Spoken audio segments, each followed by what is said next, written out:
Ça y est, je crois on m'entend. Formidable. Bonsoir à tout le monde. Bonsoir et bienvenue à cette cinquième soirée de festival. On est plus ou moins à mi-parcours de cette édition du FIFDH. Et on s'est dit que ce soir, on allait un petit peu ralentir.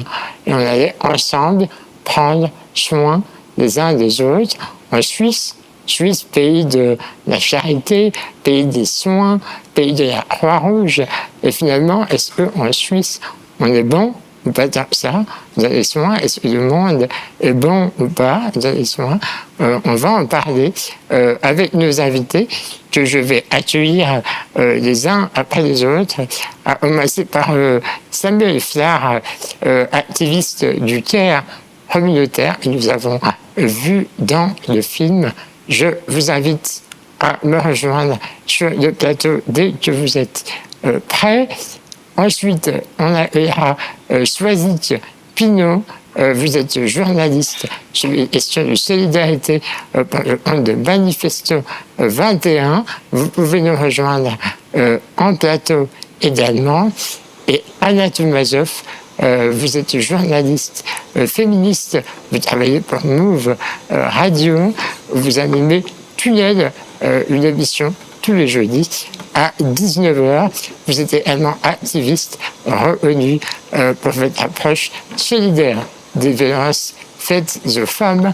Je vous invite à me rejoindre également. Vous êtes déjà là, c'est parfait. On attend Samuel et on accueillera également en direct du Minnesota par visioconférence John Tranto. Il est 14h au Minnesota. Est-ce que vous êtes avec nous, John Tranto? Mais oui. Thank you. Bonjour. Ou plutôt bonsoir. It's afternoon. Et Samuel. Voilà, tout le monde est là.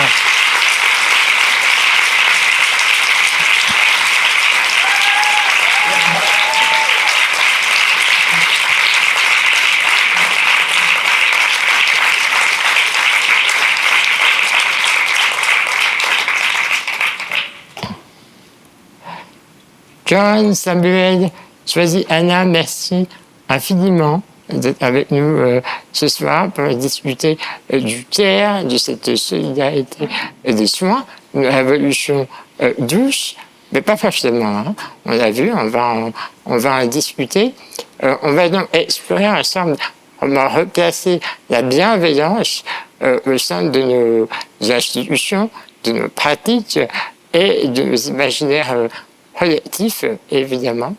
Je voudrais juste, avant, on commence à faire un petit point sémantique avec une définition, histoire qu'on soit sûr qu'on parle des mêmes choses. À commencer avec la définition du CARE. Qu'est-ce que c'est le CARE? Le CARE, c'est une activité qui parle tout ce que nous faisons au quotidien pour maintenir, réparer notre monde afin que nous puissions y vivre bien et de façon digne. C'est votre définition, John Tranto, que vous avez fait du CARE. Ensuite, l'éthique du CARE, qu'est-ce que c'est? C'est une approche politique et morale qui place la vulnérabilité et la responsabilité mutuelle au centre des relations humaines. Et ensuite, la révolution douce, c'est un peu le thème de cette soirée. C'est un changement profond des pratiques sociales, culturelles qu'il faut revoir avec l'attention aux autres plutôt que sur la compétition ou l'individualisme. Je démarre peut-être avec vous, Samuel Flard, peut-être juste faire une différence. Vous me disiez en préparant cette table ronde, la différence entre prendre soin et la charité. Qu'est-ce que c'est la différence?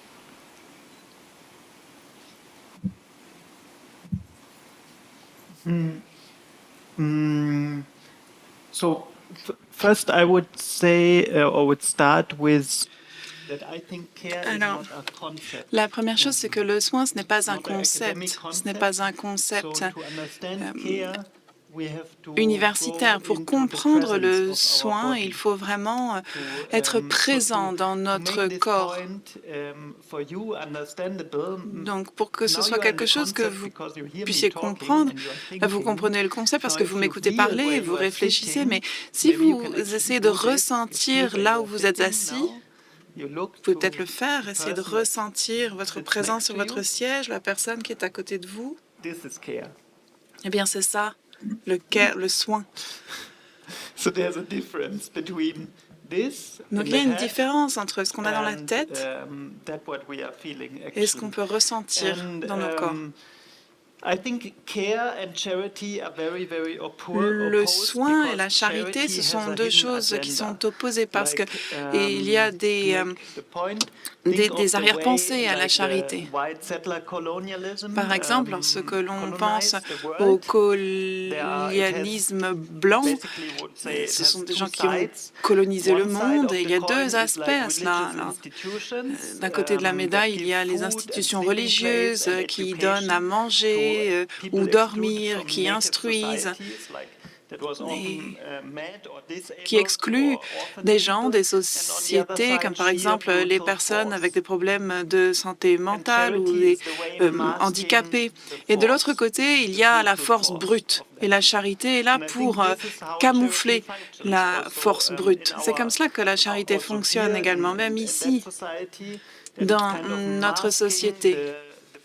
C'est quelque chose qui est là pour masquer la brutalité du capitalisme qui détruit nos relations.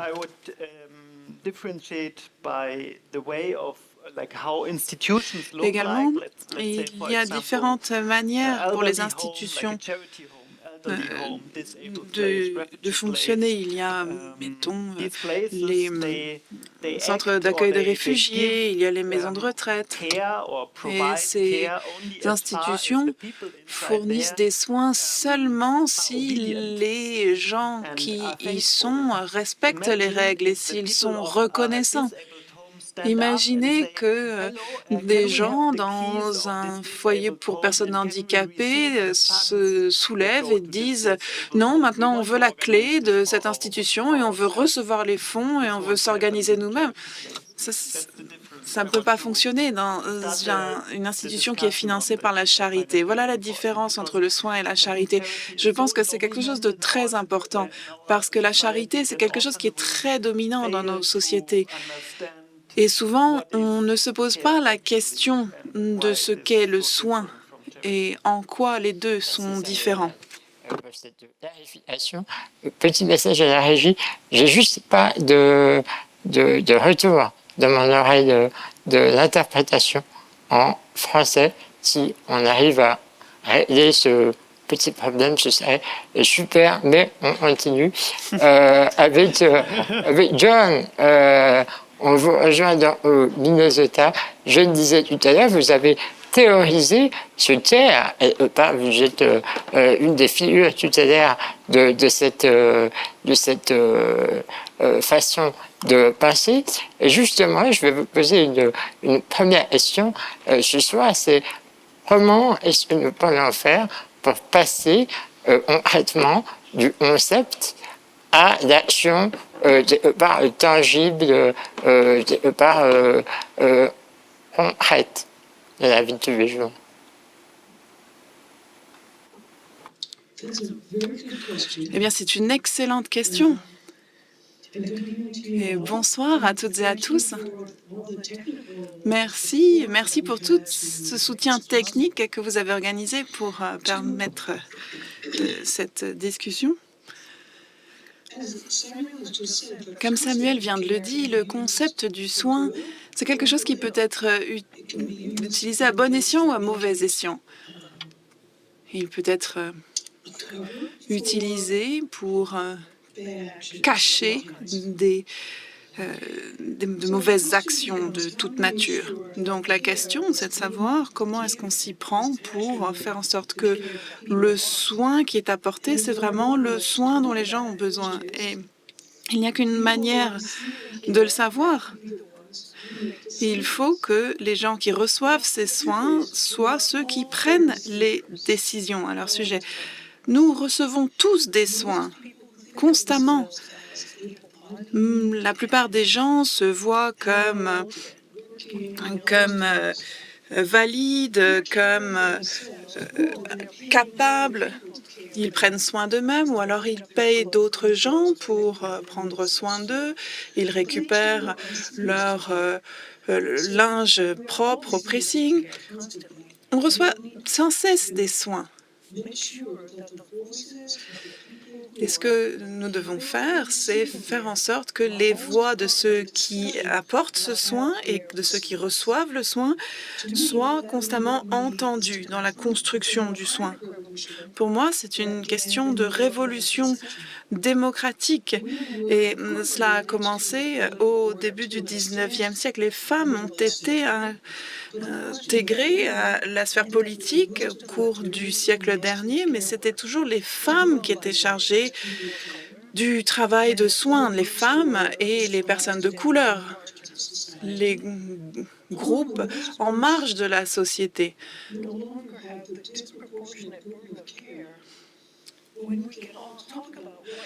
C'est seulement lorsque ces groupes ne porteront plus le gros de la charge du soin que nous pourrons alors discuter de la répartition du soin, que nous serons une société véritablement démocratique et ce que cela signifie de prendre soin les uns des autres. Merci beaucoup, John, pour cette clarification. Il était, je pense, utile pour comprendre que nous sommes toutes et tous soignés au quotidien. Je vous donne tout de suite la parole, Swazit et Anna, mais je voulais juste qu'on revienne à vous, Samuel, car vous êtes la star du jour. On va parler de votre projet, mais avant, je voulais juste qu'on salue l'équipe du film qui est avec nous ce soir, la quasi-totalité de l'équipe du film. N'hésitez pas à vous manifester, je ne sais pas où vous êtes, faites du bruit, faites des signaux de fumée, ce sera très bien. Voilà.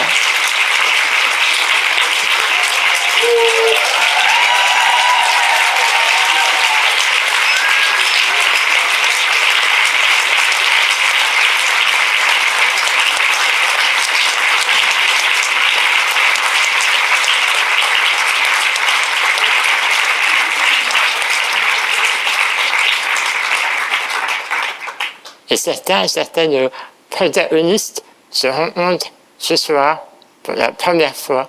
Le petit fun fact, par exemple, Samuel n'avait pas rencontré tous les protagonistes.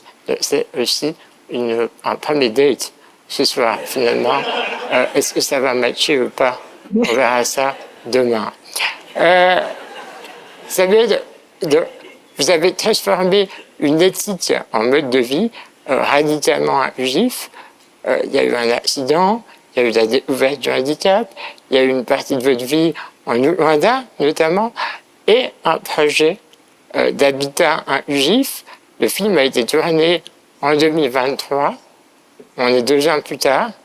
Où en est votre projet aujourd'hui?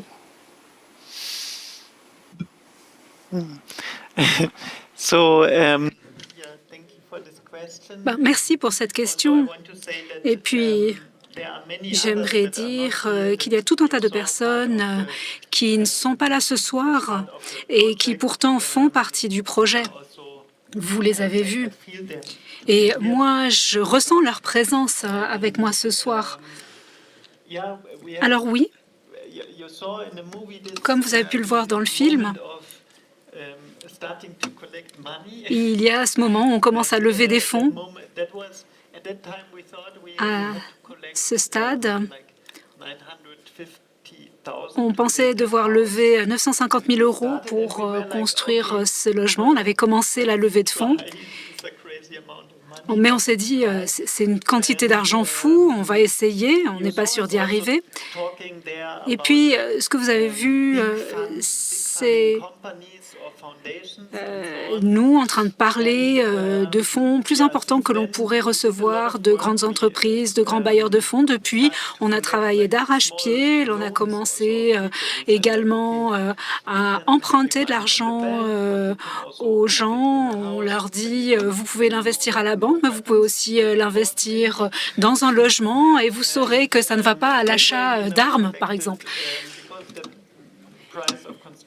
Alors, le prix de la construction a augmenté. On a désormais levé plus d'1 700 000 €.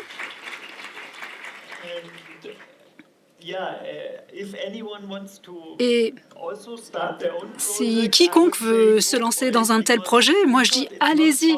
Nous, on pensait que ce serait impossible. Or, cet argent ne provient pas de gens très riches ou de grandes fondations. Il s'agit de gens comme vous et moi qui donnent de l'argent, qui collectivisent leur argent pour rendre ce type de projet possible. Et donc, on espère pouvoir commencer à lancer la construction un peu plus tard ce mois-ci.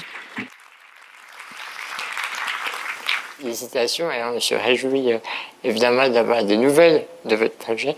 On vous souhaite évidemment le meilleur et on aura l'occasion de redire. Anna Toumazov, je me tourne vers vous.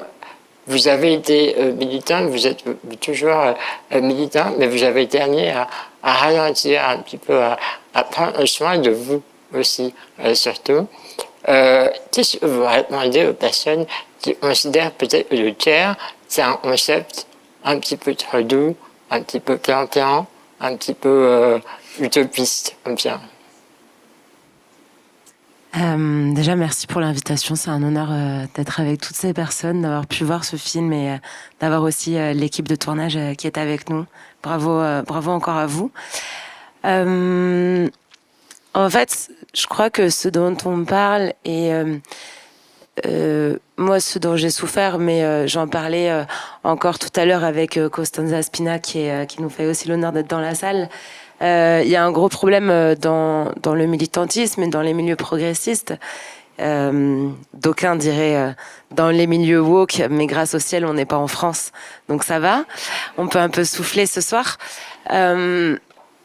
En fait, il y a vraiment un espèce de virilisme qui est profondément présent, y compris dans nos communautés, dans nos façons de faire combat.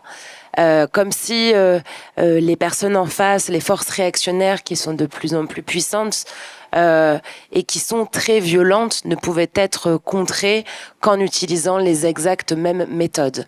Et à la fin, peut-être qu'on rend notre lutte œil pour œil, dent pour dent efficace à certains endroits, mais à la fin, si on s'abîme plus qu'on ne gagne, je suis pas sûre que on améliore vraiment nos vies. Voilà. Très juste.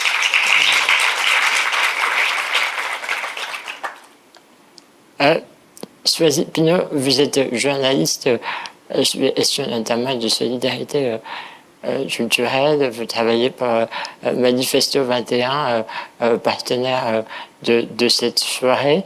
Vous êtes avec une partie de l'équipe de Manifesto 21 ce soir. On le salue, évidemment. Voilà, on peut les applaudir, là. Tout à fait.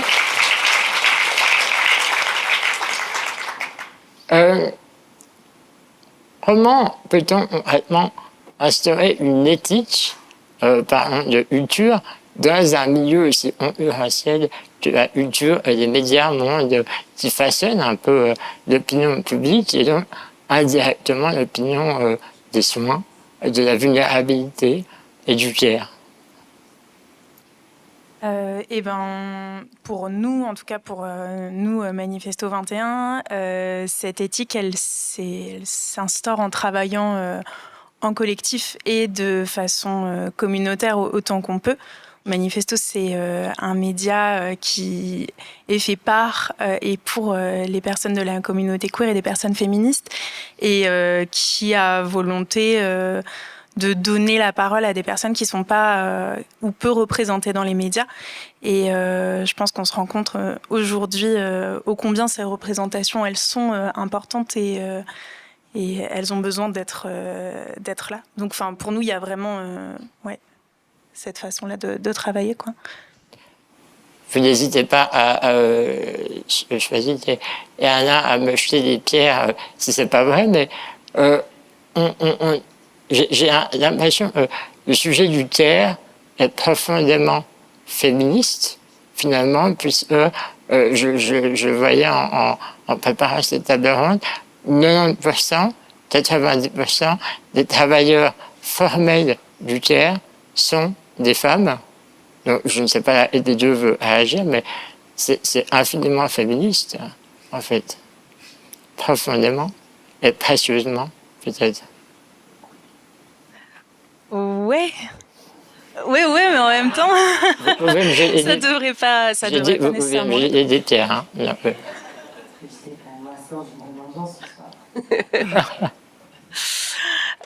Oui, profondément féministe. Après, c'est pas nécessairement quelque chose qu'on choisit, j'ai l'impression. Enfin, je pense que c'est quelque chose qu'on observe aussi énormément dans le documentaire. Moi, en l'occurrence, pour Manifesto 21, j'ai beaucoup parlé de l'histoire de la lutte contre le VIH/SIDA. Et je pense que c'est une histoire qui parle de care à plein d'endroits et qui n'a pas nécessairement été féministe. Même si c'est à plein de moments des femmes qui se sont occupées de se battre dans cette lutte. Mais en l'occurrence, c'est l'histoire de plein de communautés qui étaient marginalisées, qui étaient stigmatisées, qui se sont réunies pour se battre pour leurs droits parce que en fait, elles n'avaient pas d'autre choix de le faire que de le faire de façon communautaire. Donc, je suis pas sûre que ça répond vraiment à votre question, mais il y a vraiment un endroit où, oui, en fait, on le fait parce que personne le fait à notre place. Enfin, en tout cas, on n'a plus le choix, quoi. Il y a un moment qui est intéressant quand même dans le film aussi, c'est une des personnes présentes ici qui dit qu'en soirée, on ne va pas se vanter de travailler dans le soin. Et c'est vrai qu'il y a quelque chose où dans le domaine familial, dans le domaine communautaire, le fait de s'occuper des enfants, des personnes âgées, a toujours été vu comme quelque chose réservé aux êtres sensibles, c'est-à-dire aux femmes, puisqu'évidemment on est dans des sociétés et on espère que ça avance, je crois de tout cœur, toutes les personnes progressistes en tout cas essaient d'aller dans ce sens, que finalement les hommes aient le droit d'exprimer aussi des émotions et d'avoir aussi de l'amour, de l'affection. Et on le voit d'ailleurs dans ce film, c'est très mis à l'honneur justement, et c'est très bien d'avoir utilisé des figures de tout genre. Mais effectivement, il y a un problème avec la notion du care, et je crois que ça boucle un peu la boucle de nos 4 interventions, parce que c'est quelque chose qui est perçu comme rattaché à des valeurs rattaché au genre femme, parce que c'est s'occuper des autres, c'est avoir de la dévotion, et c'est donc ne pas avancer pour son ambition personnelle et ne pas être occupé pendant ce temps au hasard gagner de l'argent et détruire la planète. On en reparlera tout à l'heure. J'ai envie de partager avec vous, John Tranto, une réflexion. On a eu une pandémie il y a bientôt 5 ans. Certains se souviennent peut-être vaguement. On a plus ou moins eu un confinement, en Suisse quasi pas, dans certains pays totalement. J'ai l'impression qu'on a pensé prendre soin du monde entier, et puis un jour, on a rouvert les écoles, on a rouvert les bureaux, et on a repris notre vie tout à fait normalement, sans continuer à prendre soin des autres. Comment la pandémie a-t-elle fait évoluer notre compréhension collective du care et de la prise de soin des autres?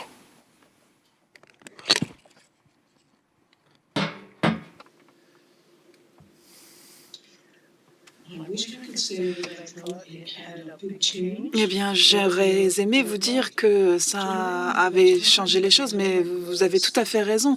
En pleine pandémie, les gens avaient peur et ils étaient conscients de leur propre vulnérabilité. Les gens, soudain, se rendaient compte de l'importance des travailleurs, travailleuses essentielles, du fait que les médecins et les infirmiers, infirmières, même si ce sont des scientifiques, ce sont des gens également vulnérables et à risque. Mais depuis la fin de la pandémie, on a presque tout oublié de ce qu'on avait appris à l'époque. Ce n'est pas quelque chose d'inhabituel, vous savez. Après la Première Guerre mondiale, il y a eu une pandémie de grippe qui a tué presque plus de personnes que la guerre elle-même. Mais personne ne se souvenait de cette pandémie avant que la suivante n'arrive.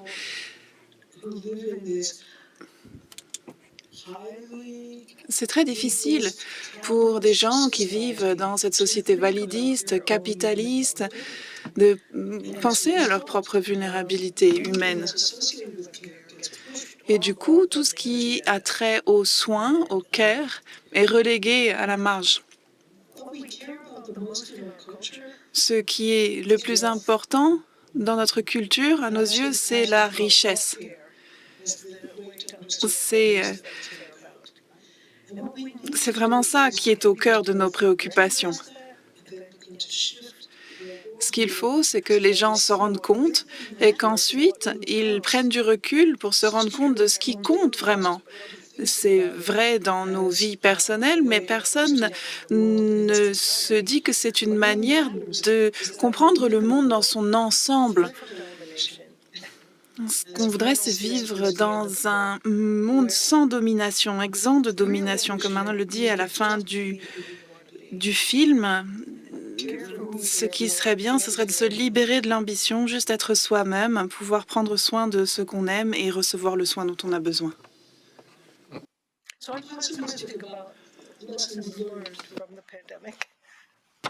Donc, je suis plutôt pessimiste pour ce qui est des leçons de la pandémie.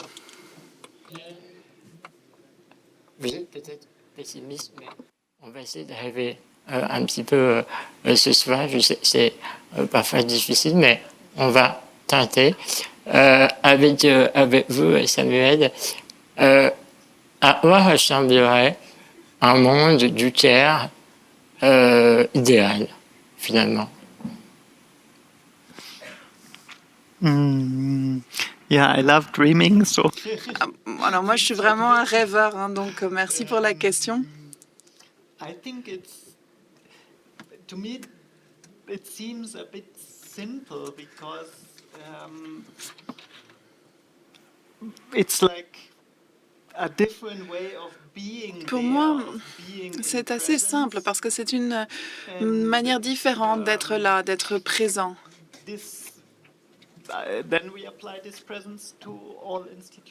Et une fois qu'on arrive à être présent, bien on applique cette présence à toutes les institutions et voilà, c'est comme ça qu'on les transforme. J'imaginerais des institutions qui seraient des collectifs, des endroits. C'est-à-dire que les gens ne vivraient plus dans cette famille nucléaire parce qu'on vit de manière individualiste. Et vivre en famille nucléaire, c'est quelque chose qui est extrêmement toxique pour une société du soin collectif. Donc ça, c'est une première chose. Il faudrait regarder cela en face et puis vivre de plus en plus en communauté. Parce que si vous n'êtes qu'une communauté de 2, 3, 4 personnes, si une de ces personnes rencontre une grande difficulté, qu'il y a une crise, ben c'est extrêmement difficile pour ce noyau. Et il y a de grandes chances que les gens se séparent. Tandis que si vous êtes dans un collectif plus large, s'il y a plus de monde, eh bien, c'est plus facile de soutenir ceux qui travaillent, qui traversent des moments difficiles. D'ailleurs, c'est le grand problème avec les familles, de manière générale. Ensuite, il y a la question des institutions du soin telles qu'on les connaît. Il faut que les soignés puissent être décisionnaires et s'auto-organiser.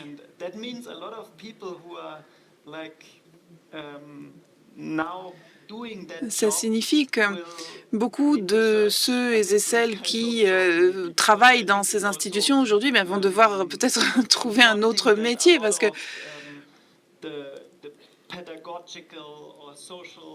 il faudrait réfléchir au rôle des soignants.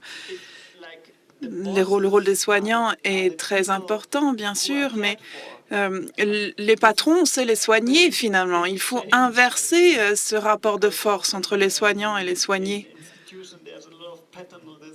Ces institutions sont très paternalistes.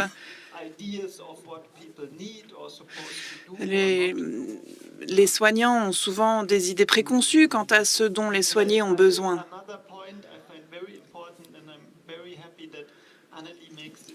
Un autre point qui me semble important, je me réjouis qu'Annalie en ait parlé dans le film, c'est la question de la spiritualité. Nous devons apprendre non seulement à créer du lien entre nous, au-delà de la famille nucléaire, mais aussi apprendre à créer un lien avec le monde dans son ensemble. Et ça, c'est une pratique quotidienne, je crois. Voilà ce que je peux vous dire. Bon, il y aurait beaucoup d'autres choses encore. Merci. Question, peut-être pour vous toutes et tous, au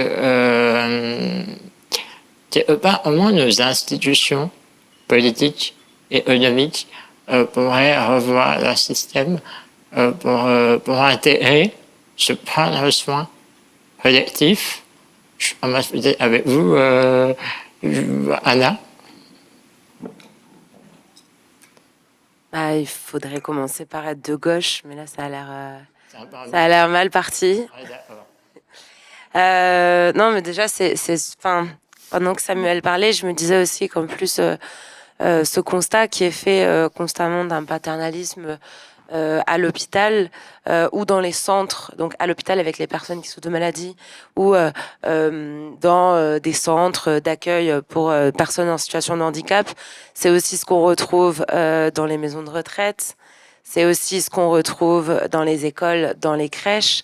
C'est en fait toute personne qui n'est pas adulte dans la force de l'âge, c'est-à-dire vraiment un segment qui va assez vite finalement, et en situation de bien-portance, et encore ça c'est un concept, toute personne qui n'est pas en fait dans ce cadre-là précis va être infantilisée. Et déjà il y a quelque chose à revoir sur le point de vue sociétal. Et là à nouveau je pense que c'est là où les luttes féministes et les luttes des personnes LGBTQIA+, qui viennent remettre en question les rôles sociaux, ont aussi leur part à jouer pour sortir de l'hypervirilisme, pour sortir d'un culte du corps normé, pour sortir d'une définition du rôle de chacun dans la société, et chacune très codifiée. Et voilà, je me suis perdue dans ce que je disais, c'était un tunnel, mais je crois qu'il y a eu 2-3 éléments. D'ailleurs, c'était très bien. Peut-être aussi, Pinault, vous avez un élément pour compléter cette définition. Oui. Oui, moi je pense que la réponse, elle est mais c'est ce que Samuel soulevait tout à l'heure, vraiment écouter les personnes qui sont concernées. Et tout à l'heure, Samuel, tu parlais aussi de ce truc de recevoir du soin à condition de respecter les règles. Et je pense que c'est important. Enfin, moi, j'aimerais bien revenir là-dessus. Encore une fois, en prenant comme exemple la lutte contre le VIH/SIDA, parce que dans ce cas précis, il s'agissait, les personnes qui ont été touchées par cette maladie, c'était précisément les personnes qui ne respectaient aucune règle de la société. C'était des personnes qui se droguaient, qui se prostituaient, c'était les personnes qui avaient des histoires d'amour avec des personnes du même sexe. Donc, vraiment tout ce qu'on voulait ni voir ni entendre. Et Et pourtant, c'est ces personnes-là qui ont façonné leurs propres outils de soins. Et aujourd'hui, c'est des outils de soins qui servent à la société entière. Alors, il y a évidemment plein de choses à redire et à refaire encore. Mais et puis, je pense que les situations sont aussi dépendent de chaque pays. Mais en France, il y a beaucoup de choses qu'on doit à la lutte de ces personnes-là. Par exemple, juste le fait qu'on puisse avoir une union civile entre deux personnes qui ne soient pas le mariage. Et puis aujourd'hui, le mariage pour tous et pour toutes, c'est grâce à la lutte contre le VIH-Sida, le fait qu'on puisse faire de la réduction des risques. Je ne sais pas, par exemple, quand on fait la fête, le fait qu'on nous propose du matériel pour consommer des produits de façon safe, ça vient tout droit de là aussi. Toutes les questions de santé communautaire aussi, elles ont été élaborées en fait par cette lutte-là. Donc, je pense qu'il y a vraiment, même la question de la démocratie sanitaire, le fait d'inclure en fait les personnes concernées dans les instances de santé, c'est aussi des apprentissages qu'on doit à cette lutte. Après, pour rebondir sur ce que disait Joanne tout à l'heure, je crois aussi que, c'est des apprentissages qui sont très fragiles et le Covid nous a montré que en cas de panique, on était capable un peu de tout oublier en 2 temps, 3 mouvements. Donc, faut pas lâcher. Merci. Mm, Samuel? I think also Eh bien, that it's a bit. il me I semble think we can't transform all institutions qu'on ne or peut pas all society forcément at once. transformer toutes les institutions et toute la société en une fois. Possible, but I see it Ce ne sera also pas a bit possible. as letting things to Mais die or je to, pense qu'il y a certaines choses qui vont mourir de yeah, leur go belle down mort, because, qui vont at the décliner. end, like, for me, care is Pour moi, feminist and it's also le soin, black, it's c'est also féministe, crip, it's also c'est queer, noir, it's c'est all queer, c'est this, crip, like, c'est tout care en is même temps. what marginalized groups, communities do. Le soin, c'est ce que font les communautés marginalisées, les exclus, pour prendre soin les uns des autres. Et cela génère tout un tas de connaissances. Et ça nous permettra de construire une société d'avenir. Alors, les institutions qui refusent d'intégrer ces connaissances et de se transformer, à un moment ou un autre, plus personne ne voudra y aller. Et le problème que l'on constate à l'heure actuelle, les pays riches disent on a besoin de davantage de travailleurs du soin, de soignants, on doit faire davantage pour que les soignants du Sud global viennent chez nous pour travailler. C'est un phénomène que l'on constate déjà. Ils doivent dépenser énormément d'argent pour faire venir des soignants. Et moi, je me dis, mais si on inversait la situation, si on créait une situation où ce seraient les féministes, les queers, les crips qui créeraient des communautés, et ensuite on verrait où en sont les autres. Il ne s'agit pas d'être destructif, mais de montrer comment les choses pourraient être faites différemment. Je suis évidemment tenté de vous poser la même question. Alors oui, peut-être que votre pays n'est pas dans la meilleure configuration actuellement pour revoir ces politiques du soin. Toutefois, on vous souhaite le meilleur.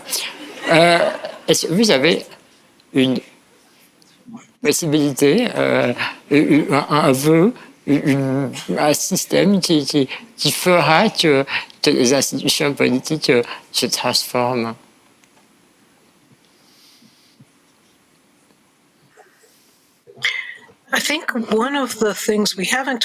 Eh bien, il y a une chose dont on n'a pas encore parlé, qui est très importante pour transformer les institutions et amorcer des changements politique, c'est le côté central, l'aspect central du temps. Samuel dit il y aura un panneau qui dira que le temps s'écoule différemment ici. Et c'est le cas. Le temps s'écoule différemment pour nous et pour les institutions. Avoir suffisamment de temps pour se soigner, c'est une bataille politique et il faut voir comment on souhaite s'impliquer là-dedans. Ça permettra de clarifier ce qui manque. Maintenant, s'agissant de ce qui se passe à l'heure actuelle aux États-Unis, je suis très déçue, bien sûr, mais je dois dire que ces mecs savent que c'est qui sont au bout du chemin. Ils essaient de faire du mieux qu'ils peuvent pour s'agripper au pouvoir, pour changer le monde comme ils le souhaitent, mais ils n'y arriveront pas, ça je vous le dis. Ça marchera peut-être pendant un certain temps, mais au bout du compte, ils n'y arriveront pas.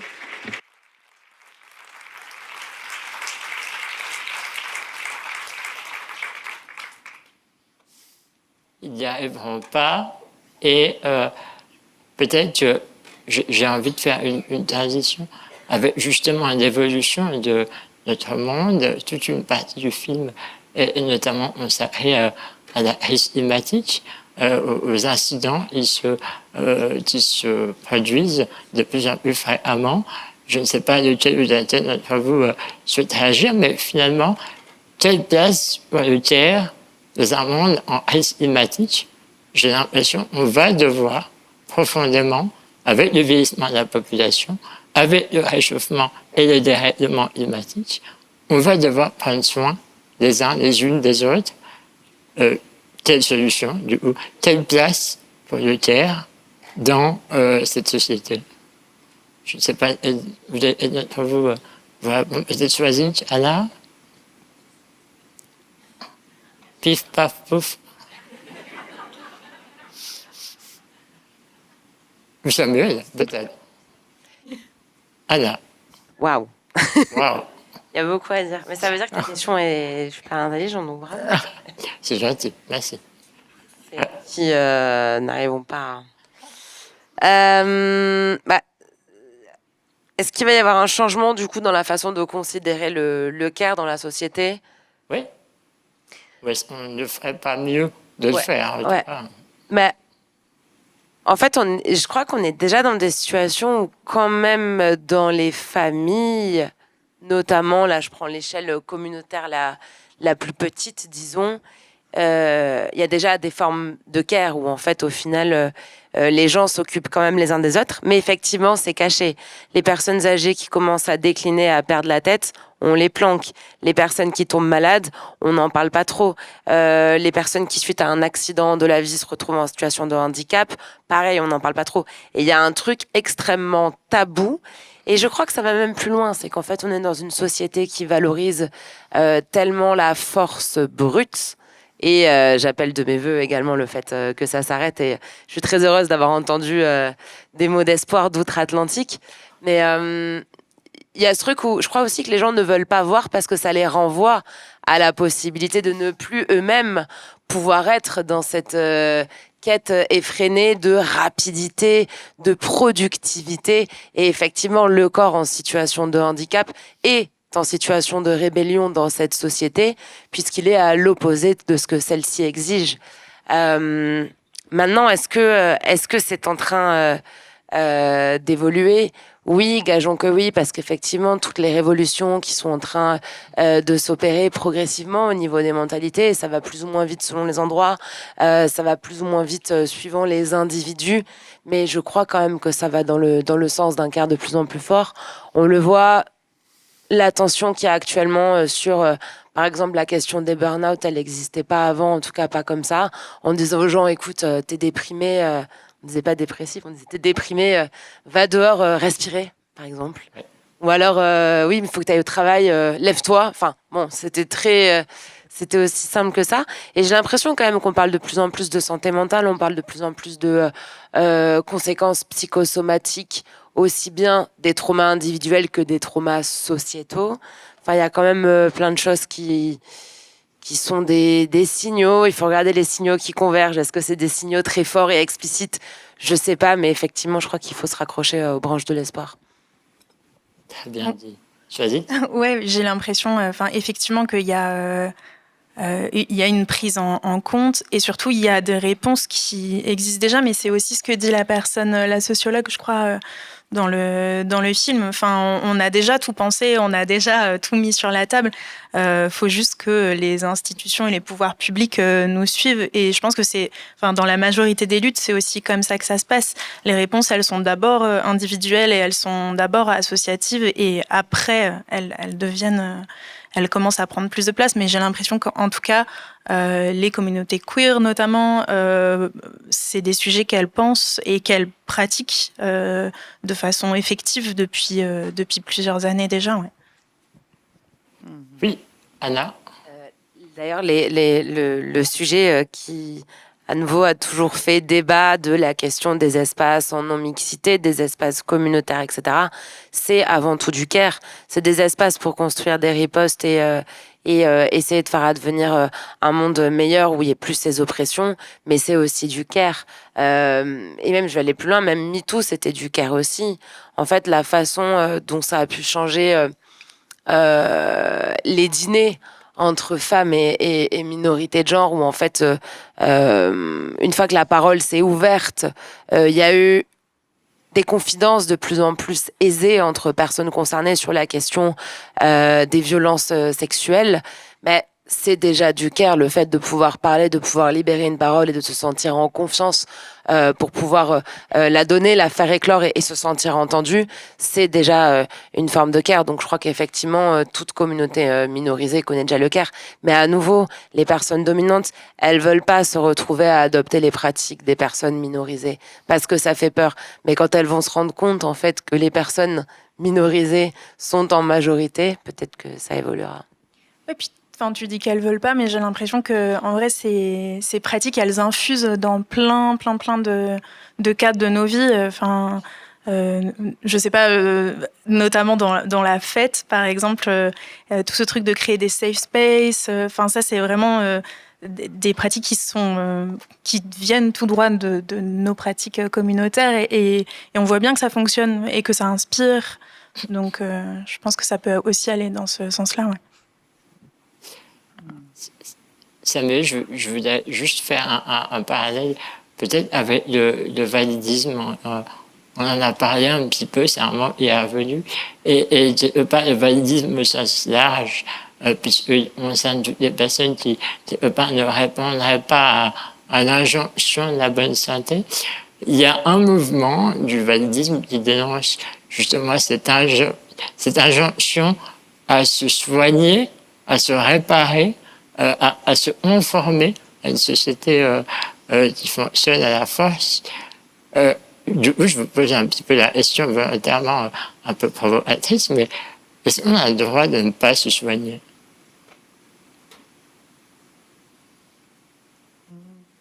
Not sure if I got translation right. So I understood that. Ça, c'est nous.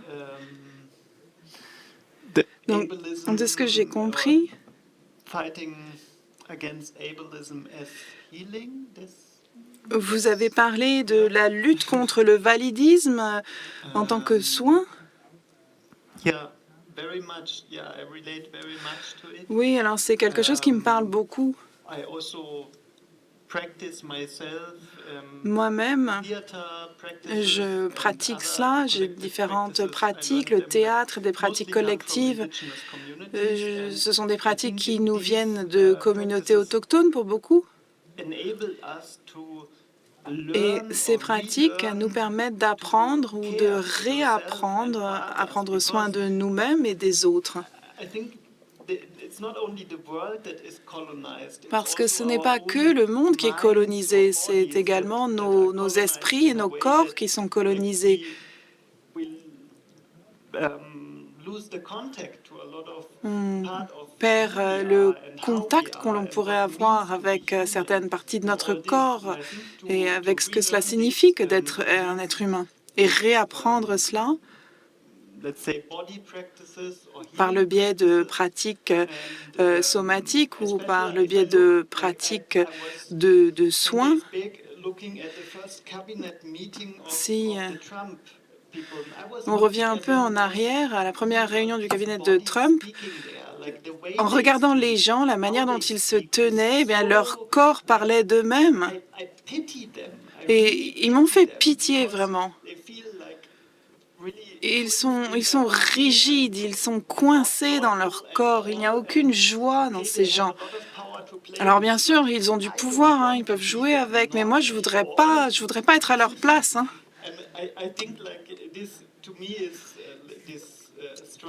Et pour moi, cette lutte contre le validisme, contre le racisme, contre le patriarcat, eh bien, cela passe également par la création d'endroits où on prend soin, où on se soigne, et puis aussi connecter le soin aux pratiques révolutionnaires. Les révolutions partout dans le monde ont commencé avec des sous-communautaires comme sous-populaires comme en Syrie ou au Soudan. Ce sont les gens qui nourrissent les autres, qui prennent... Le soin commence là. Et c'est quelque chose qu'on oublie souvent parce qu'ici, on a l'habitude de manifestations, on a l'habitude de solliciter le gouvernement, de changer les choses de cette manière-là. Mais je ne pense pas qu'on ira très loin comme ça. Et il faudrait qu'on change nos pratiques politiques. Au lieu de manifester, de marcher sur un lieu politique, et bien qu'on se rassemble quelque part et qu'on se rassemble non pas pendant 3 heures, puis ensuite on a faim et on part, mais on se rassemble et puis on a une cuisine et puis peut-être qu'on dort sur place et c'est un mouvement complètement différent de ce à quoi on a l'habitude et cela pourrait apporter un changement politique différent. Et cela permettrait à nos corps de changer quelque part, d'être plus dans le collectif que dans l'individuel. Donc pour moi, le soin, c'est vraiment quelque chose de révolutionnaire.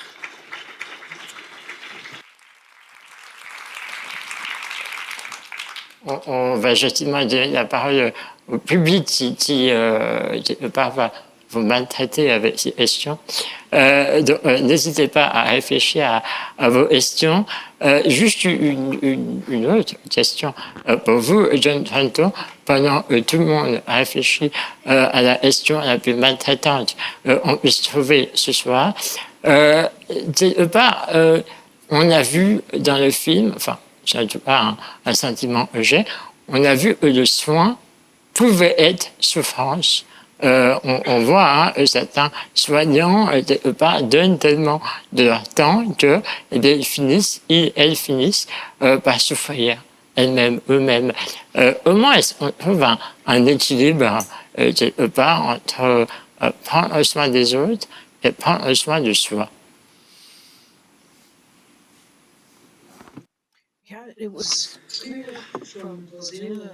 Eh bien, de la vie de Bojana, c'était vraiment frappant de voir qu'elle avait cette expérience d'être soignante et qu'elle souffrait d'avoir autant donné d'elle-même et qu'elle n'avait plus rien à s'offrir. Lorsque l'on pense aux soins en tant que système, on a pensé que chacun pourrait recevoir le soin dont elle a besoin et donner le soin qu'elle peut donner. Mais la réalité, c'est que souvent, les soignants-soignantes sont exploités dans leur capacité à prendre soin et il faut qu'elles se défendent. L'OIT est en train de travailler à une résolution sur le travail décent des aidants, des soignants. C'est quelque chose qui est très important. Il est aussi important de ne pas penser aux soins que comme un travail formel, parce que le soin, c'est quelque chose qui arrive à tout moment, dans tout contexte, tout type de contexte. Et c'est très difficile rejoindre les deux et de savoir quoi faire à quel moment. Mais c'est là toute la difficulté d'être humain, n'est-ce pas? Il faut trouver un équilibre pour nous-mêmes. Qu'est-ce qu'on donne aux autres? Qu'est-ce qu'on se donne à soi? Et prendre ces décisions, faire ces choix, c'est ça qui fait de nous des êtres humains. Reconnaître la dignité de l'autre, tout comme la nôtre. Merci beaucoup. On va donner la parole au public. Il nous reste une dizaine de minutes pour parler ce sujet qui en demanderait sans doute bien plus que 10. Mais on va tenter l'intentable. Est-ce que quelqu'un ou quelqu'une dans la salle a une question à poser à nos panélistes? J'ai vu qu'il y avait une main et c'était levée. Oui, il y a plusieurs mains levées. On va vous amener un micro. Voilà. Bonsoir. Bonsoir. Ce qui m'a beaucoup touchée dans ce film, c'est la non-reconnaissance des proches aidants. Ce père,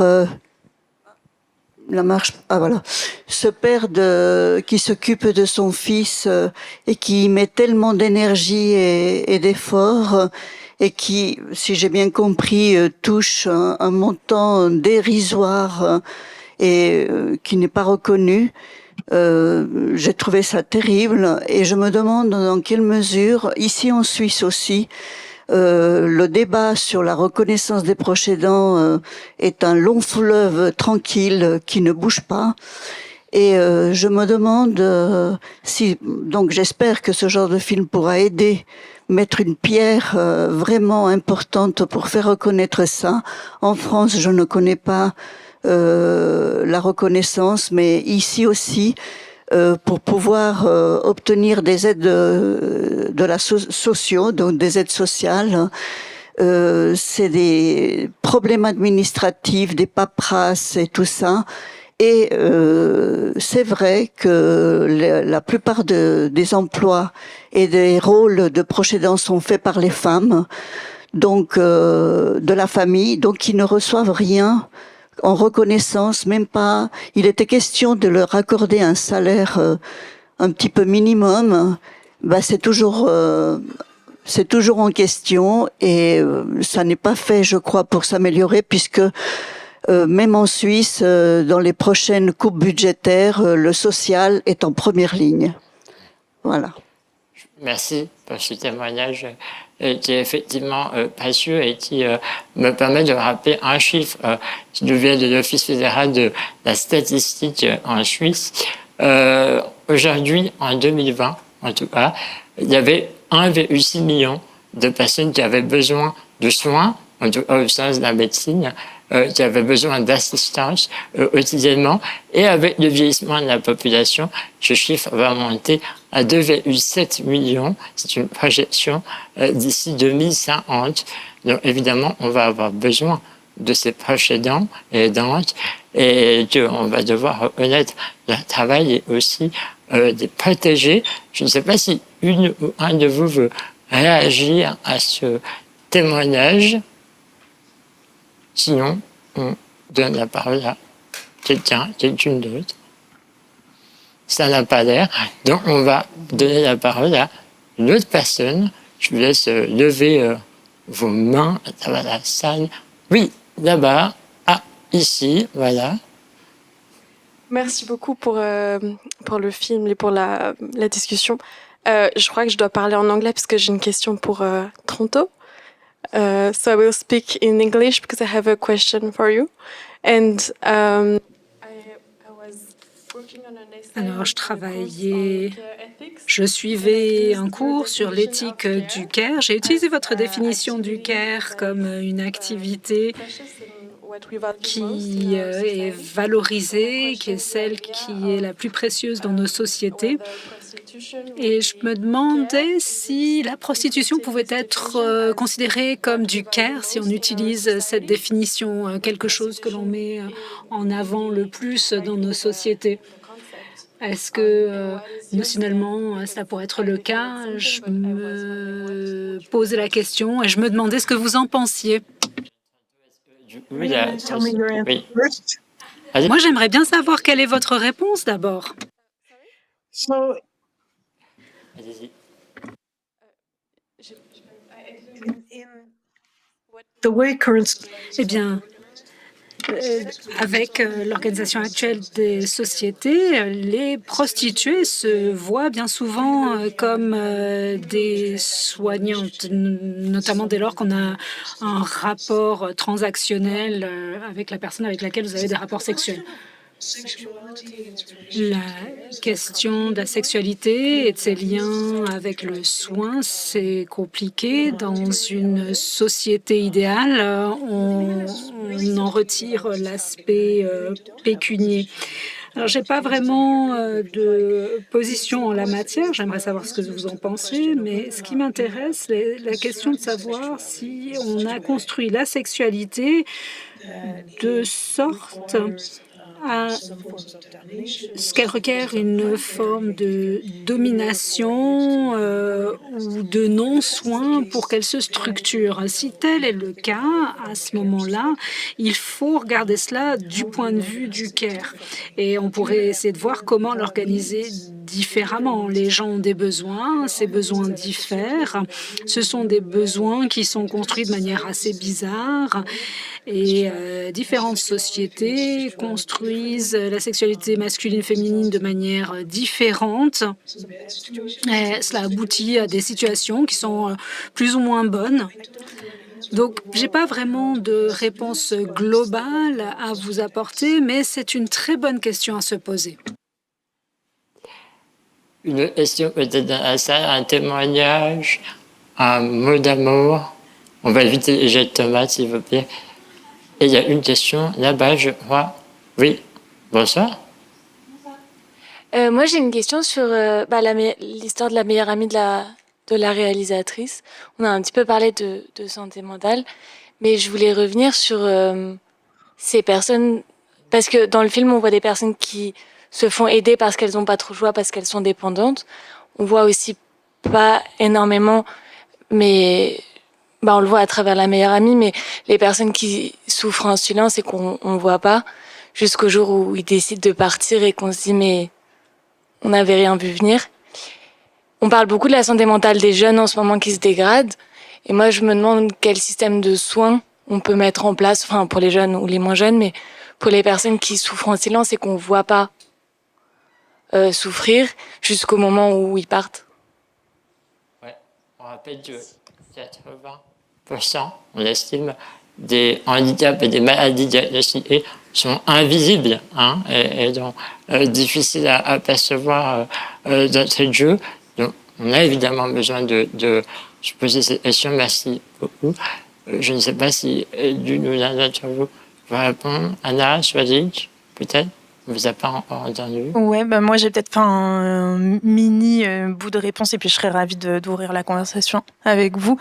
Mais en tout cas, c'est important qu'on en parle et j'ai l'impression que une des clés aussi de la santé mentale, c'est la stigmatisation et que tant qu'on n'arrive pas en fait, si les personnes n'en parlent pas, c'est parce qu'elles se sentent coupables ou en tout cas dans une forme d'incapacité de demander de l'aide pour tout un tas de raisons. Donc le fait déjà ouvrir la parole et créer des endroits où on peut échanger, et encore une fois, la réponse elle est dans les formes communautaires, dans l'autosupport pour réussir à pallier à ça. Mais je sais pas s'il y a d'autres personnes.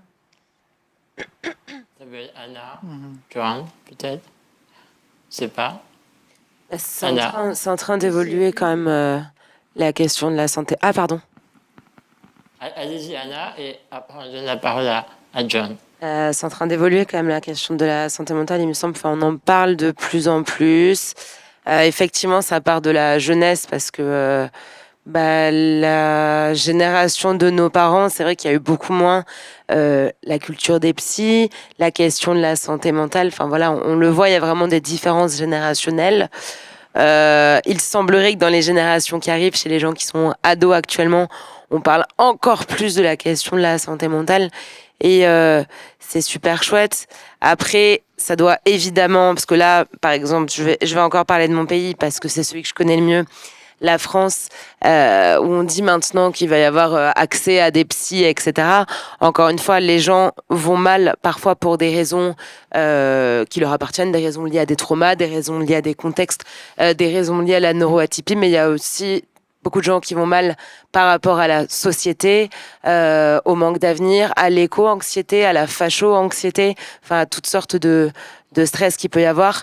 Et parfois, quand les gouvernements semblent s'y intéresser, ça semble un peu un pansement sur une jambe de bois. Mais enfin, il y a quand même quelque chose qui est en train de bouger, je crois. Enfin, je sais pas ce que tu en penses sur la France et sur tout le reste. John, peut-être, je donne la parole à John qui voulait réagir. Yes, Oui, moi je suis pas aussi optimiste que cela. J'ai pas l'impression que les choses changent tant que cela. Tout d'abord, la plupart des gens, à un moment ou à un autre de leur vie, auront des problèmes de santé mentale. Ils vont connaître des difficultés. Et ce qui est très important, c'est de normaliser cela, qu'on en parle, mais on manque de thérapeutes pour travailler sur les questions de santé mentale. Et ça, partout dans le monde, c'est un problème grave. Les gens n'obtiennent pas l'aide dont ils ont besoin. Moi, j'ai trouvé que c'était la partie la plus frappante du film. Donc, je vous remercie d'avoir posé la question. Alors, est-ce que si on avait plus de soins, notre santé mentale serait meilleure? Je l'espère. Mais comme Anna vient de le dire, les gens se sentent stigmatisés. Et cette stigmatisation provient du fait que l'on vit dans une société où l'on est censé gagner suffisamment d'argent pour se soigner soi-même, partir en vacances, etc., etc. Mais c'est pas comme ça que ça fonctionne. Et il faut être tout à fait honnête quand on parle de vivre une vie. Malik, vous avez dit que la plupart des handicaps étaient invisibles et ça, c'est important de le dire. La plupart des gens ne se rendent pas compte que beaucoup d'entre nous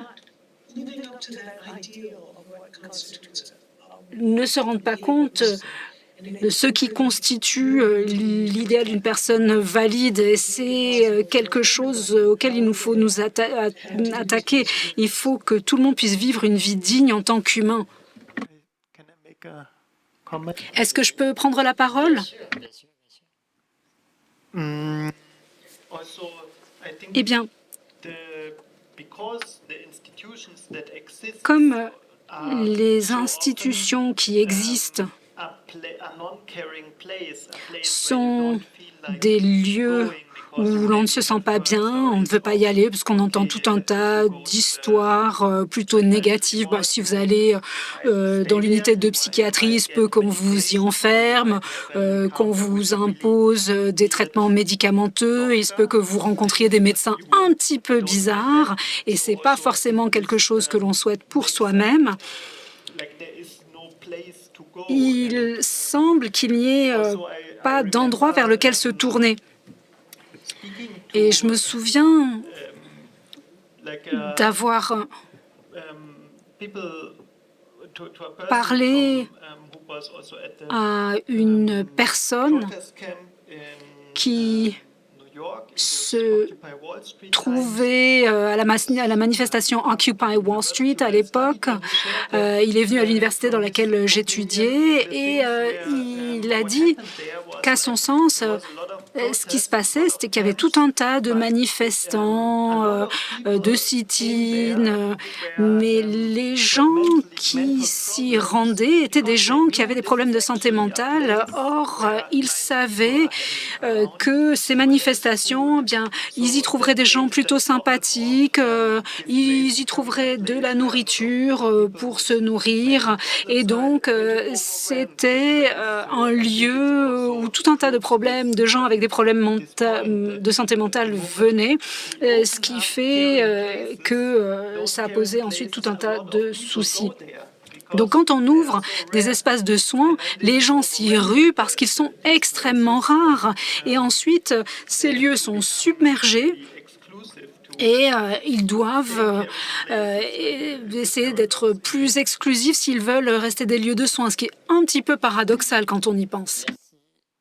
à toutes et tous. Le temps passe très vite. Je suis infiniment désolé. Le temps continue à nous maltraiter, même si on aimerait prendre soin les uns des autres. Et on arrive malheureusement à la fin de ce débat, mais les discussions pourront continuer évidemment après ce débat ensemble. N'hésitez pas, ça nous fera plaisir aussi d'ailleurs. Je voudrais toutes et tous vous remercier.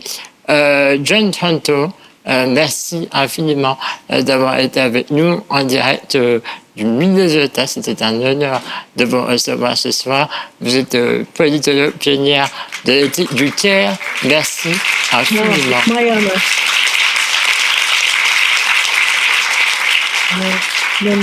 No honor.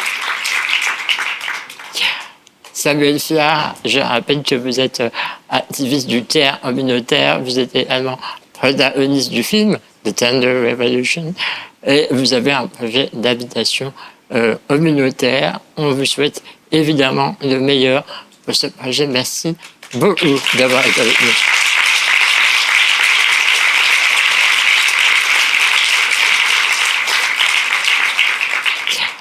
Anna Toumazov, vous êtes journaliste pour Move, radio de Radio France. Vous animez Tunnel tous les jeudis de 19h à 21h.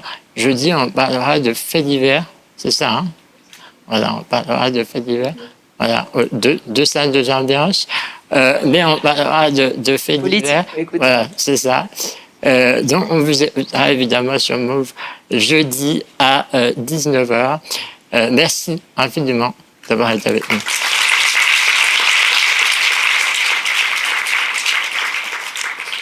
Et Sophie Pinot, je termine avec vous. Vous êtes journaliste et questions de solidarité culturelle. Vous travaillez notamment pour Manifesto 21, qui a présenté cette soirée en collaboration avec le FIFDH. On rappelle votre site internet, donc manifesto-21.com. Vous êtes d'ailleurs à disposition du public afin de remettre la dernière édition du Manifesto 21 et on met le dédicacé, on m'a dit, c'est juste? Oui, alors en fait, Manifesto 21, c'est un média qui existe en ligne depuis maintenant 10 ans. Et pour fêter nos 10 ans, on a sorti notre première édition papier que vous pouvez retrouver dans le bookshop qui s'appelle Comment s'aimer quand c'est la fin du monde et qui parle de réparation et de comment on se répare. Est-ce que c'est possible de se réparer? Voilà, donc on est là pour vous en parler avec Costanza et Sarah ici présents et présentes. Merci infiniment d'avoir été avec nous.